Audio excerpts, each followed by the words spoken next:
जय जय स्वामी समर्थ। श्री गणेशाय नमः।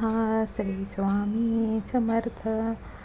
आता 10वी-12वीची परीक्षा सुरू आहे. आपल्या मुलांसाठी श्रीराम रक्षा स्तोत्र का वाचावे? या स्तोत्राच्या नियमित पठणाने मुलांची बुद्धी तीव्र आणि कुशाग्र होऊन त्यांच्याभोवती रक्षक कवच निर्माण होते. हे रक्षक कवच आत्ताच्या मुलांसाठी खूप महत्त्वाचं आहे. म्हणूनच पूर्वी आजोबा आपल्या नातवांना सायंकाळी तुळशीजवळ बसून रामरक्षा पाठ करून घेत असत. या स्तोत्रामुळे दीर्घायुष्य लाभून विजय प्राप्त होतात. तसेच दृष्ट लागणे, भीती वाटणे, बाहेरील बाधा यासारख्या सकल पीडांचा नाश होतो. नक्कीच आपल्या मुलांसाठी रोज रामरक्षा स्तोत्र म्हणा. दिवा लागण्याच्या वेळी रामरक्षा स्तोत्र म्हणावे. नवग्रह स्तोत्र श्री व्यासमुनींनी रचलेल्या या स्तोत्र पठणामुळे जन्मपत्रिकेतील अशुभ ग्रह पीडांपासून होणारे नुकसान टळते. भविष्यात येणाऱ्या विघ्नांचा नाश होतो. दुःख स्वप्नांचा नाश होतो. अशुभ ग्रहांचे परिणाम शुभ होऊन शिक्षण व्यवस्थित पूर्ण होते. त्याचबरोबर कालभैरव अष्टक स्तोत्र श्रीमद शंकराचार्यांनी दिलेल्या 8 श्लोकांमुळे विद्यार्थ्यांच्या विद्या जीवनामध्ये येणाऱ्या अडचणी दूर होतात. श्री स्वामी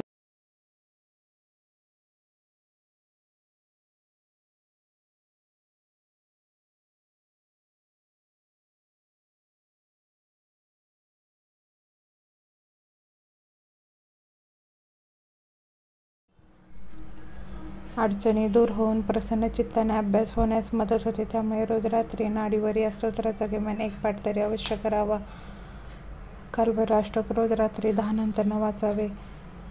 उद्याच्या दिवसामध्ये तुम्हाला ज्या काही घटना घडणार आहेत त्या नक्कीच टळतात. श्री स्वामी समर्थ. आता विद्यार्थ्यांना शांतता खूप महत्त्वाची आहे. त्यासाठी तुम्ही रोज हे 3 स्तोत्र म्हणा.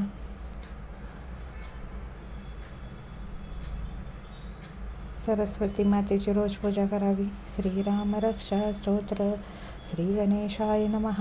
ओम अस्य श्रीराम रक्षा स्तोत्र मंत्रस्य वद कौशिक ऋषिः श्री सीतारामचंद्र देवता अनुष्टुप छंदः सीताशक्तिः श्रीमद् हनुमान कीलकं श्रीरामचंद्र प्रत्यर्थ रामरक्षा स्तोत्र जपे विनियोगः अत ध्यानम्.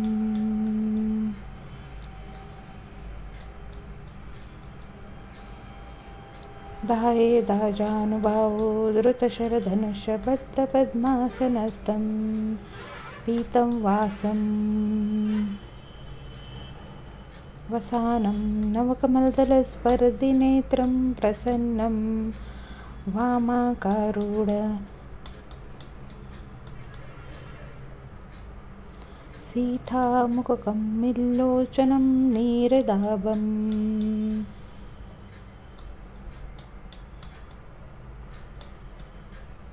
नाना अलङ्कारदीप्तं ददत मुरुट जटामण्डनं रामचन्द्रम् इति ध्यानम्.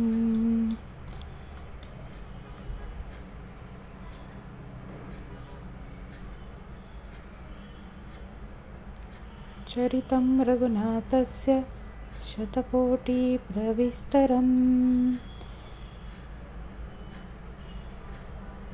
एकैक अक्षरं पूसां महापातकनाशनम्.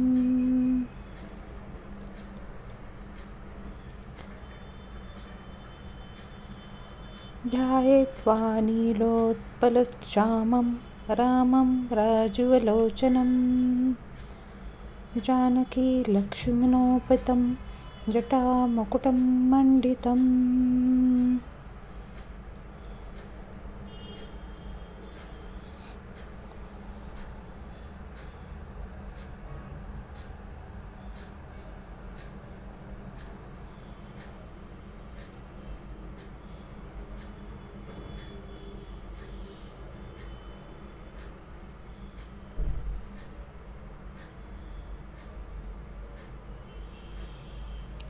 सासीतु धनुबाणपाणिं न चचरान्तकं स्वलीलाया जगत्रातुमाविर्भुजं विभुम्.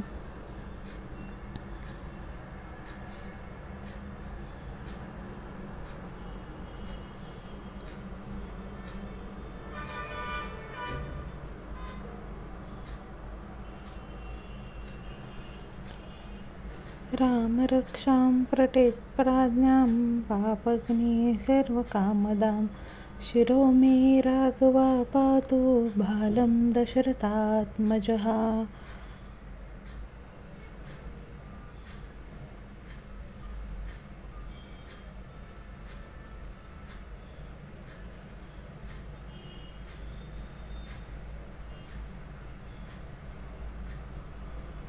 कौसल्यो दृशो पातु विश्वामित्रप्रियश्रुति घ्राणं पातु मखत्राता मुखं सौमित्रवत्सलाः।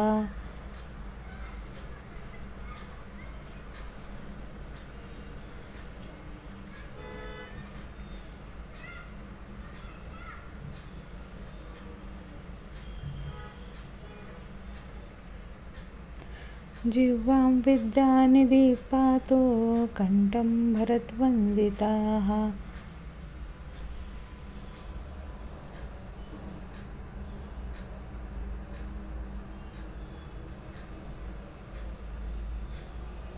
स्कन्दो दिव्यायुधो पातु भुजो भगनेशकामुकाः।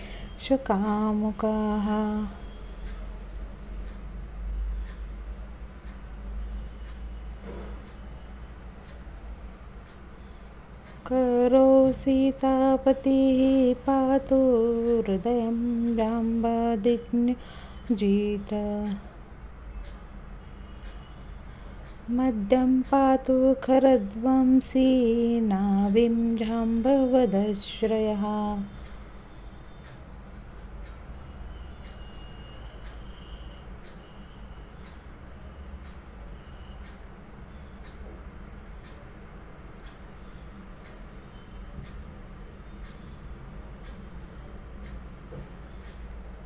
सुग्रीवेशः कटिः पातु स्कन्दनी हनुमन्तप्रभो। उरुरगोत्तमा पातु रक्षाकुलविनाशकृत।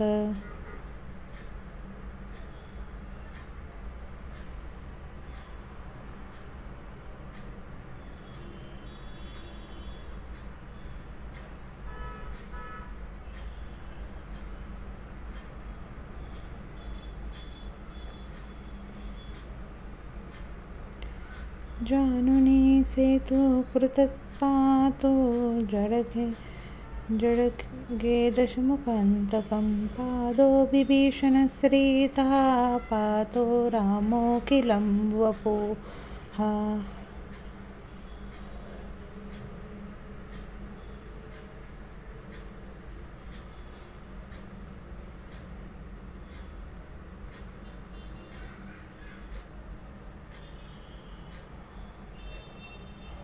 एतां रामबलोपेतां रक्षां यः सुकृती पठेत् स चिरायु सुखी पुत्री विजयी विनयी भवेत्।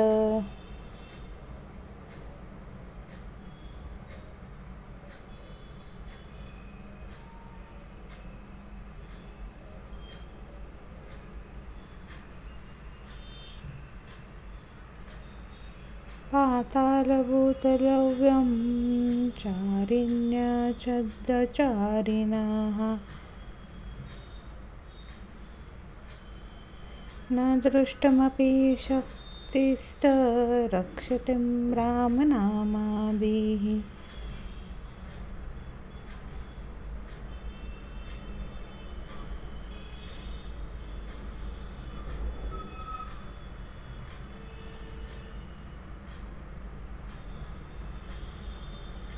रामेति रामभद्रेति रामचन्द्रेति वा स्मरन् नरो न लभते पापरो भुक्तिमुक्ति च वन्दिति।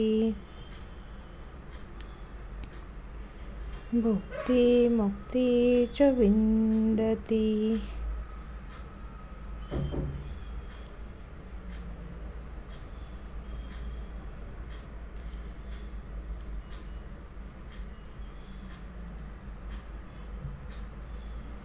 जगजेत्रकं मन्त्रें रामनामाभिधानं रक्षितं यः कण्ठे धारयत् तस्य करस्था सर्वसिद्धिः।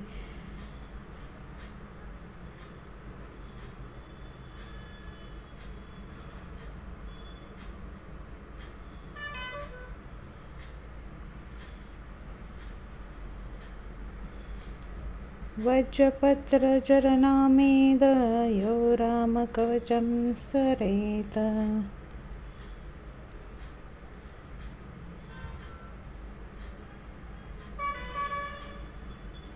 अव्याहताज्ञः सर्वत्र लभते जयमङ्गलम्। सर्वत्र लभते जयमण्डलम्। आदिष्टवान्यथा स्वप्ने राम रक्षामि माहरम्। तथा लिखितवान् प्रातः प्रबुधो बुधकौशिकः। प्रबुधो बुधकौशिकः।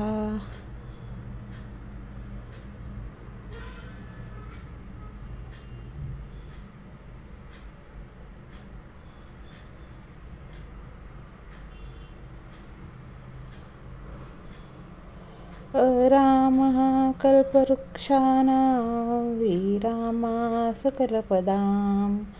अभिराम श्रीलोकानां रामः श्रीमानसन प्रभुः।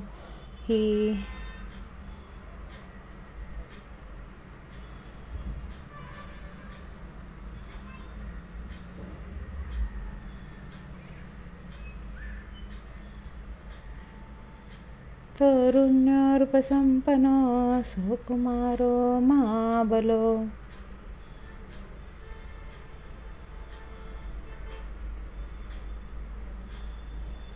मुण्डरीकविशाला च चिरकृष्णाञ्जिनाम्बरो।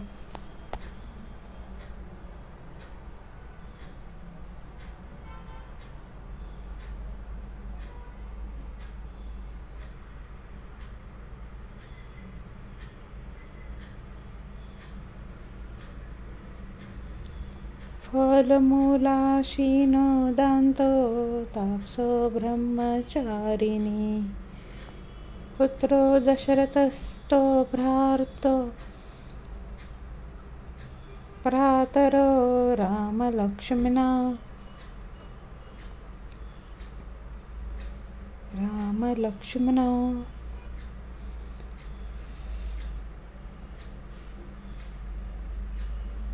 शरण्यो सर्वसत्त्वानां श्रेष्ठो सर्वधनुष्यताम्। रक्षाः कुलनिहन्तारो त्रायतां नो रघुत्तमो।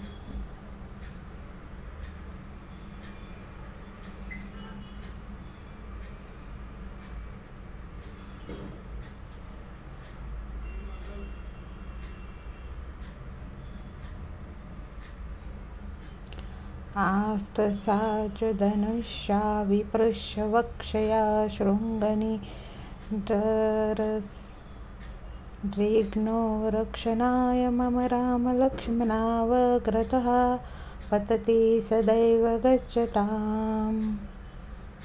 पतति सदैव गच्छताम्।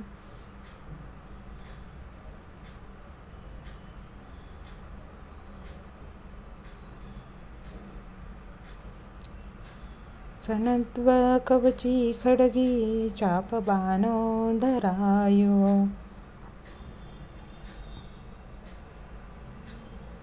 गच्छन्त मनोरथास्मकं रामः पातु स लक्ष्मणः।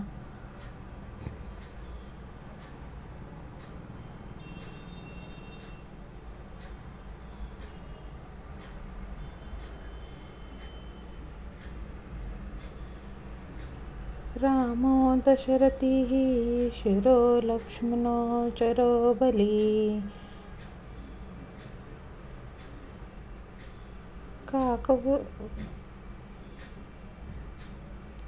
काकुतस्य पुरुषा पूर्णा कौसल्यो रघुत्तमम्।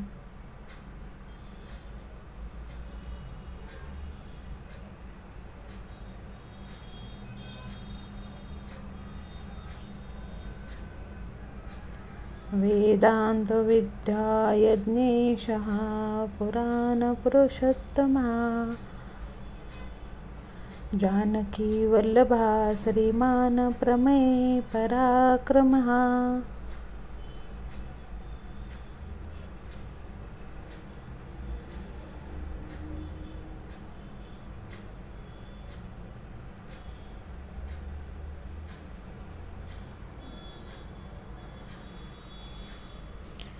इत्येतानि जपन् नित्यम् अभक्तं श्रद्धान्विताः।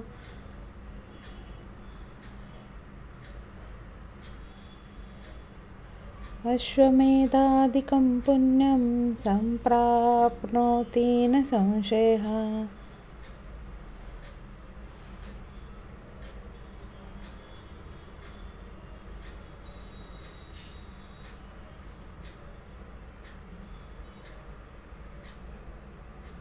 रामं दुर्वादलच्छामं पक्ताक्षं पितवाससं।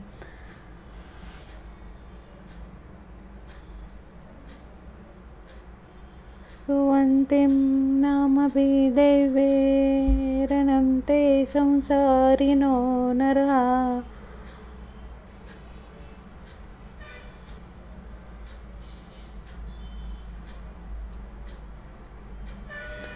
रामं लक्ष्मणं पूर्वजं रघुवरं सीतापतिं सुन्दरम्।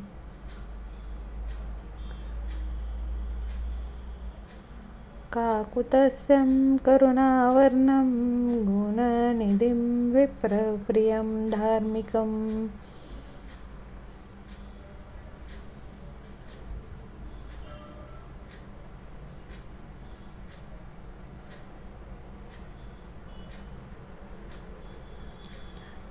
राजेन्द्रसत्यसदनं दशरथतनयं श्यामलं शान्तमूर्ति। वन्दे लोकाभिरामं रघुकुलतिलकं राघवं रावणारिम्।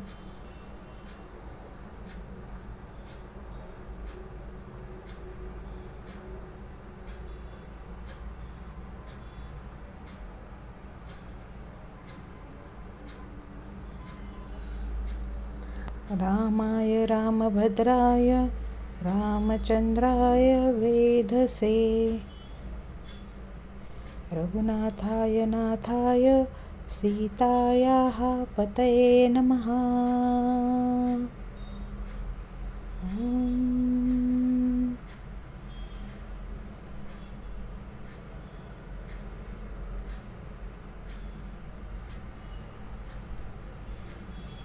श्रीराम राम रघुनंदन राम राम श्रीराम राम।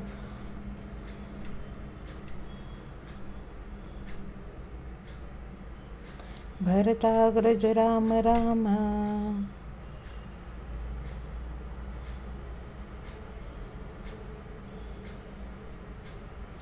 श्रीराम राम रणकर्कश राम राम।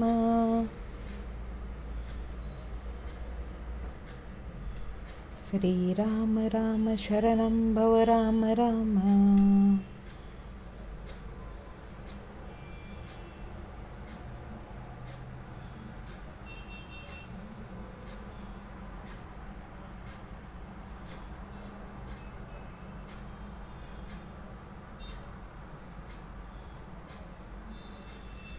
श्रीरामचन्द्रो चरणौ मनसा स्मरामि। श्रीरामचन्द्रो चरणा वचसा गृह्णामि। श्रीरामचन्द्रो चरणौ शिरसा नमामि। श्रीरामचन्द्रो चरणौ शरणं प्रपद्ये।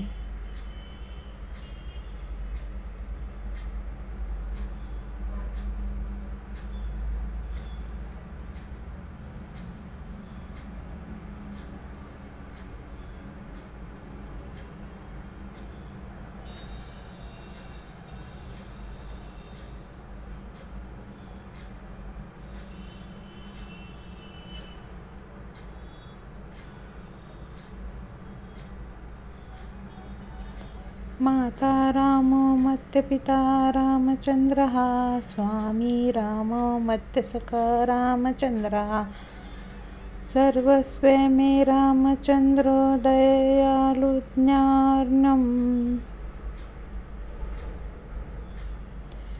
जाने नैव जाने न जाने।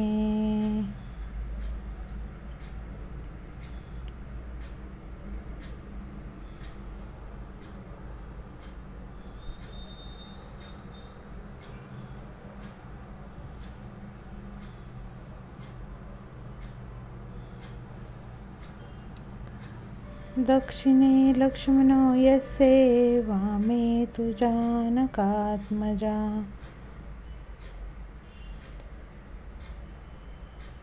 पुरतो मारुतस्य तं वन्दे रघुत्तमम् तं वन्दे रघुनन्दनम्।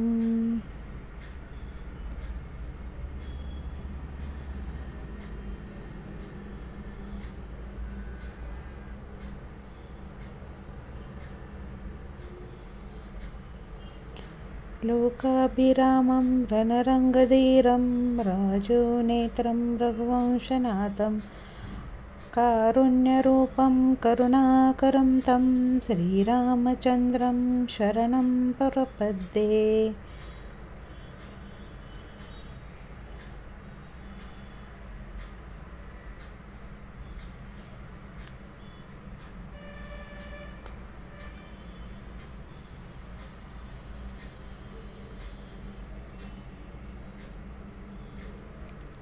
मनोजवं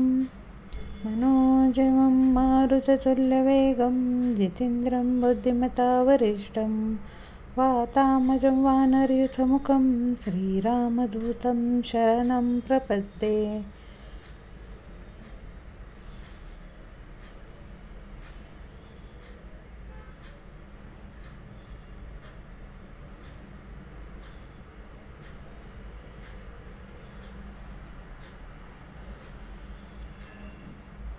कुञ्जन्ति राम रामेति मधुरं मधुराक्षरम् आरुह्य कविताशाखां वन्दे वाल्मीकिकोकिलम्।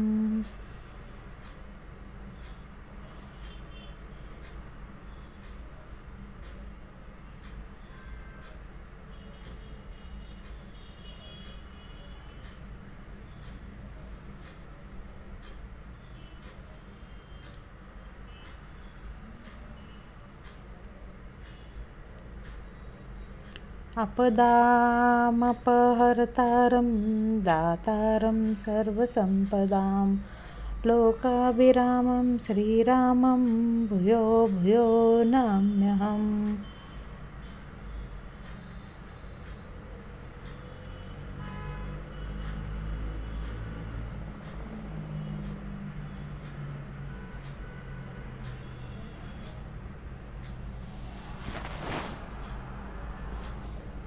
भर्जनं भवबीजानामर्जनं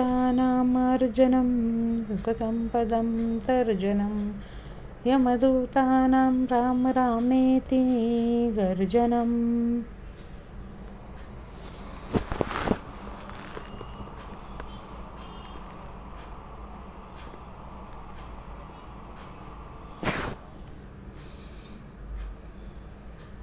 रामो राजमणि सदा विजयते रामं रमेशं भजे।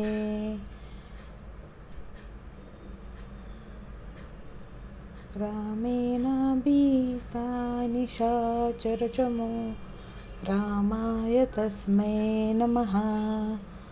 राम नास्ति परायणं परतरं रामस्य दास्योऽहम्। रामे चित्तलयः सदा भवतु मे भो राम मामुर्दम् मे भो राम मामुर्दरम्।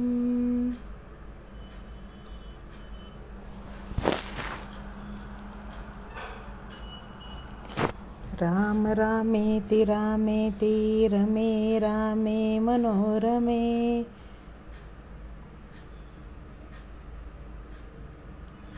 सहस्रनामतुल्यं रामनामवरानने।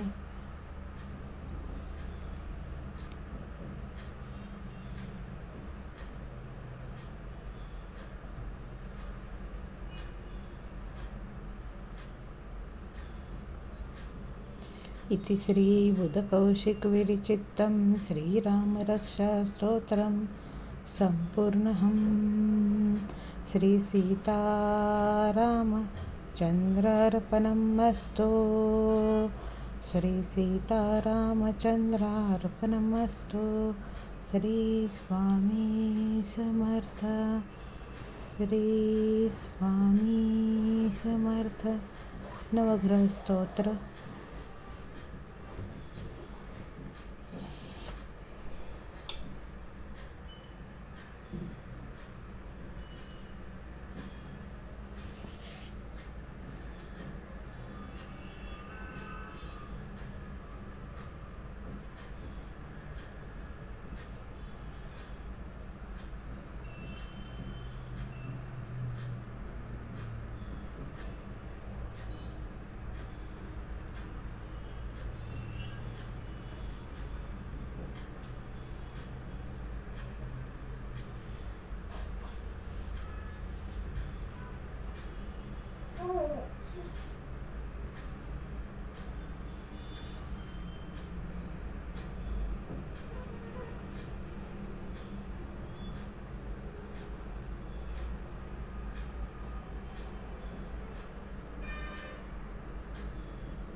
नवग्रह स्तोत्र।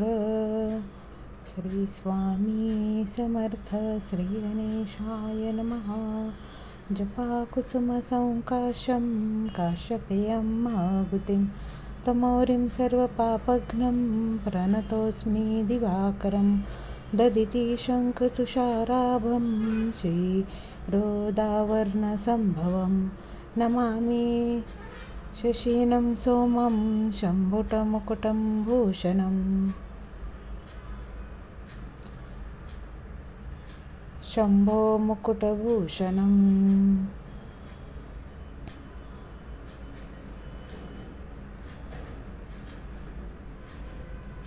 धरणीगर्भसम्भूतं विद्युत्कान्तिसमप्रभम्।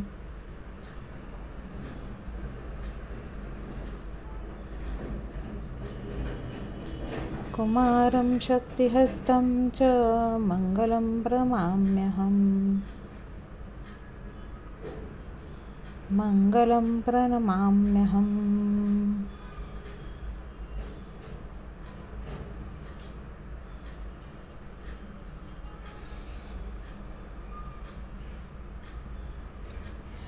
प्रियङ्गुकलिकाश्यामं नृपेणाप्रतिम्बुधं सौम्यं सौम्यगणोपेतं तं बुधं प्रणमाम्यहम्। तं बुधं प्रणमाम्यहम्।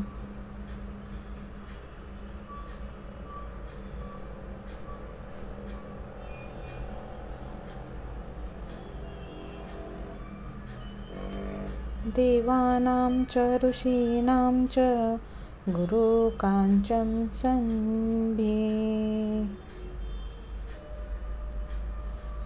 गुरुं काञ्चं सन्निधिं बुद्धिभूतं त्रैलोकेशं तं नमामि बृहस्पतिम्।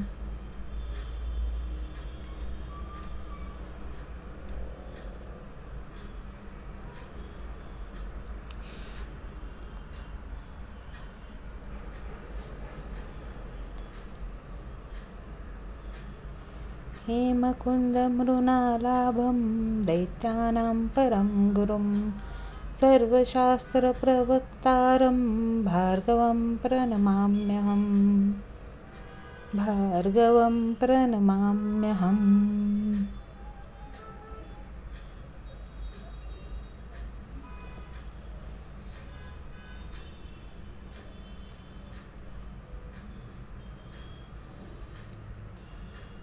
नीलाचलसमाभासं रविपुत्रं यमाग्रजम् छायामार्तण्डसम्भूतं तं नमामि शनैश्चरम्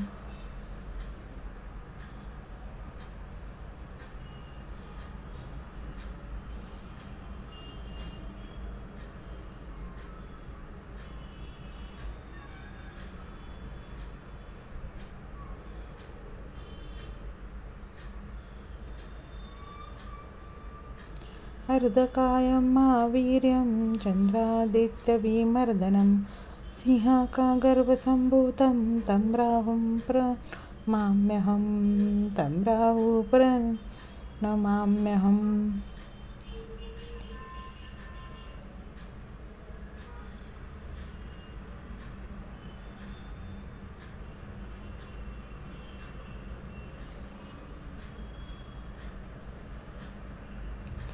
पालाशपुष्पसङ्काशं तारकाग्रमस्तकम्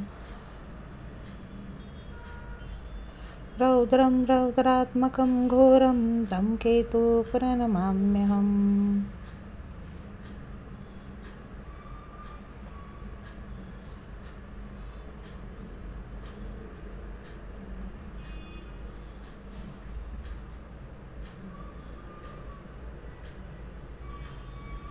इति व्यासमुखोद्गीतयः पठेत सुस्माहितः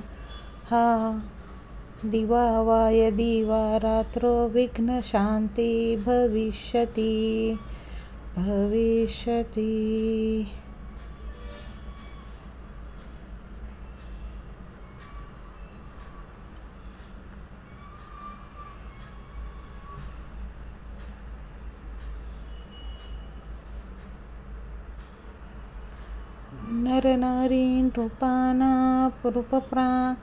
नरनारीनृपाणां च भवेत् दुःखस्वप्ननाशनम् ऐश्वर्यात्तुलं तेषाम् आरोग्यं पुष्टिवर्धनम्।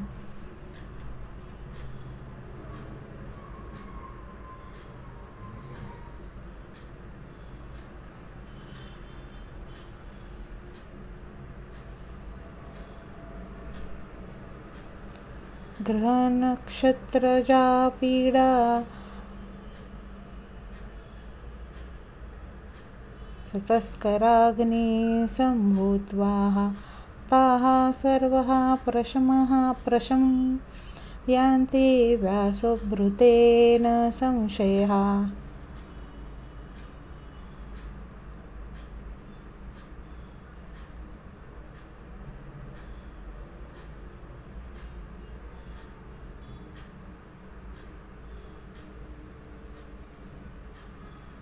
इति श्रीव्यासविरचितं नवग्रहस्तोत्रं सम्पूर्णम्। श्री स्वामी समर्थ। श्री स्वामी समर्थ। श्री कालभैरव अष्टक स्तोत्र। श्री गणेशाय नमः। श्री स्वामी समर्थ।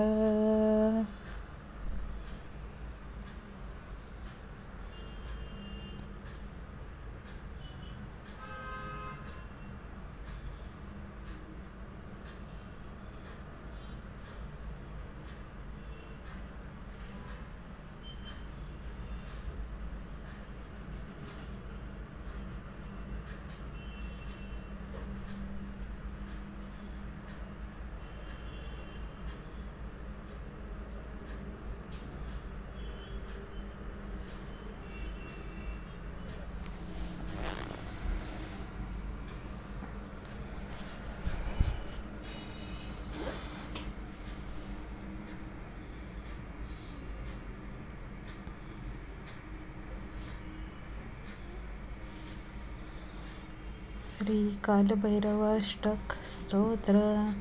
ओम देवराज सेव्यमान पावनाग्रिं पंकजं व्यालयज्ञसूत्रमेन्दुशेखरं कृपाकरं नारदादियोगिवृन्दवन्दितं दिगम्बरं काशिकापुरादिनाथ कालभैरवं भजे। काशिकापुरादिनाथ कालभैरवं भजे।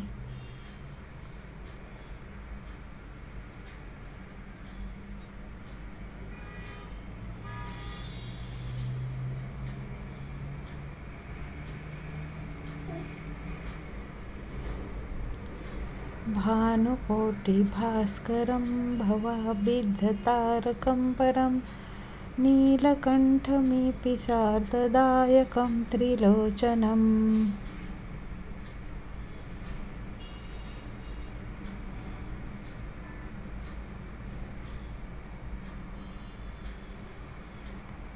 कालकालम्बुजाक्षमक्षम् अक्षूल अक्षरं काशिकापुरादिनाथ कालभैरवं भजे। काशिकापुरादिनाथ कालभैरवं भजे।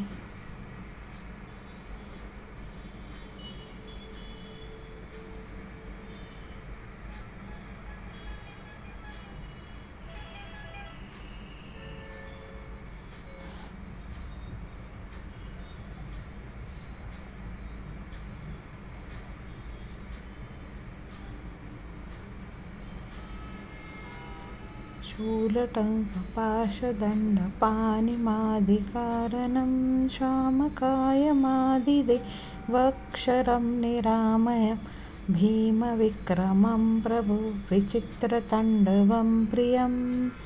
काशिकापुरादिनाथ कालभैरवं भजे।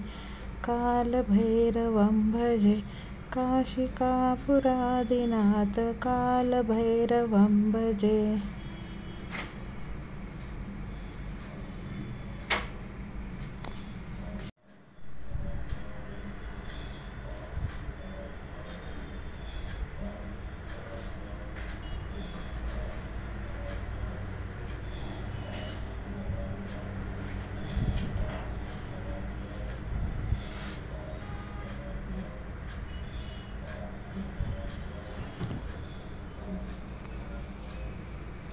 भुक्तिमुक्तिदायकं प्रशस्तचारुविग्रहं भक्तवत्सलं स्थितं समस्तलोकविग्रहं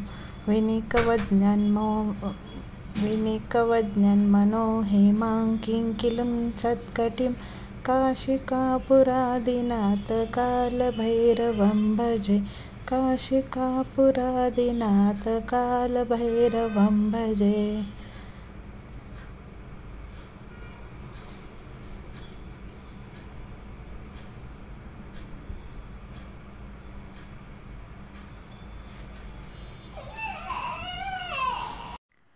धर्मसेतुपालकम् अधर्ममार्गनाशकं कर्मपाशमोचकं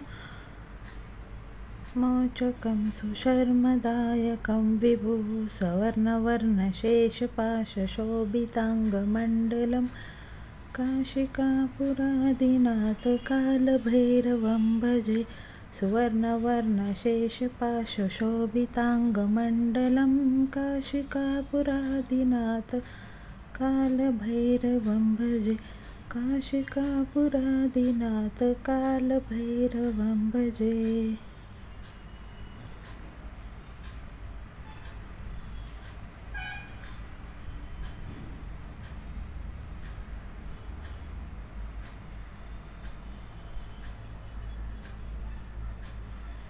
रत्नपादुकाप्रभाभिरामपादयुग्मकम् नित्यं द्वितीयमिष्टदैवतं निरञ्जनम् मृत्युदर्पनाशनं करालदृष्टमोशनं काशिकापुरादिनाथ कालभैरवं भजे।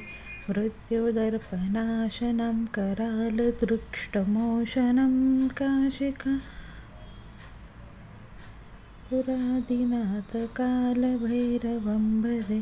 करालदृष्टमोक्षणं काशिकापुरादिनाथ कालभैरवं भजे। काशिकापुरादिनाथ कालभैरवं भजे। अट्ठास भिन्न पद्मजांड कोश संतती दृष्टिपात नष्ट पाप जाल मोग्र शासनम् अष्टसिद्धिदायकं कपालमालिकं दरं काशिकापुरादिनाथ कालभैरवं भजे कपालमालिकन्दरं काशिकापुरादिनाथ कालभैरवं भजे।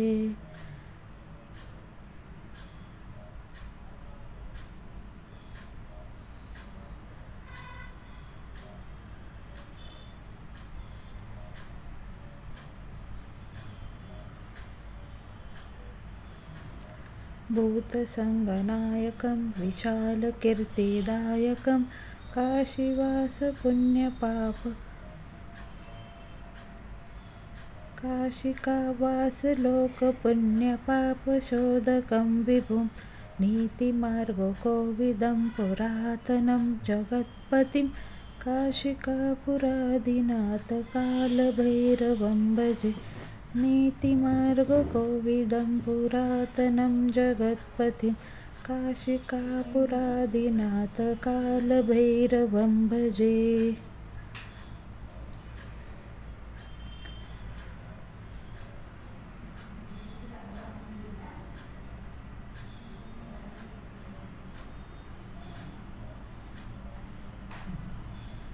कालभैरवाष्टकं पठन्ति ये मनोहरं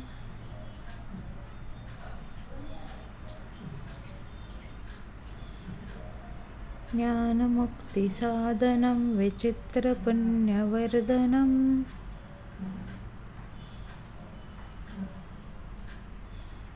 शोकमोहदैन्यलोभकोपतापनाशनं काशिकापुरादिनाथ कालभैरवं भजे